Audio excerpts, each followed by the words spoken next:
दोस्तों trending star Khesari Lal Yadav ji का एक बहुत ही कमाल का एक गाना आप सभी के बीच आने वाला है, जिस गाने का नाम है हो गई झगड़ा। इस गाने को आप सभी के बीच अब और किस YouTube चैनल पर रिलीज किया जाएगा मैं आप सभी को बताने वाला हूं, तो वीडियो को पूरा देखिएगा। और अगर आप सभी लोग हमारे YouTube चैनल पर पहली बार आए हैं तो वीडियो को लाइक और चैनल को सब्सक्राइब जरूर कर लीजिए।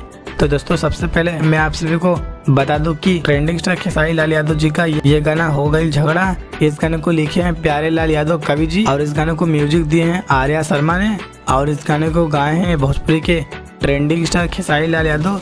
और इस वीडियो गाने में नजर आएंगे ट्रेंडिंग स्टार खेसारी लाल यादव, यामिनी सिंह।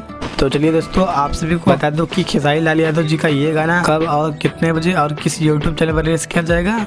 तो दोस्तों ट्रेंडिंग स्टार खेसारी लाल यादव जी का ये गाना हो गई झगड़ा, इस गाने को आप सभी के बीच रिलीज किया जाएगा 30 अप्रैल सुबह 6:15 पर वेब म्यूजिक के YouTube चैनल पर। तो दोस्तों आप सभी लोग ट्रेंडिंग स्टार खेसारी लाल यादव जी के इस गाने को एक बार जरूर सुनेगा, काफी कमाल का ये गाना होने वाला है। और दोस्तों वीडियो पसंद आए तो वीडियो को लाइक और चैनल को सब्सक्राइब जरूर करें।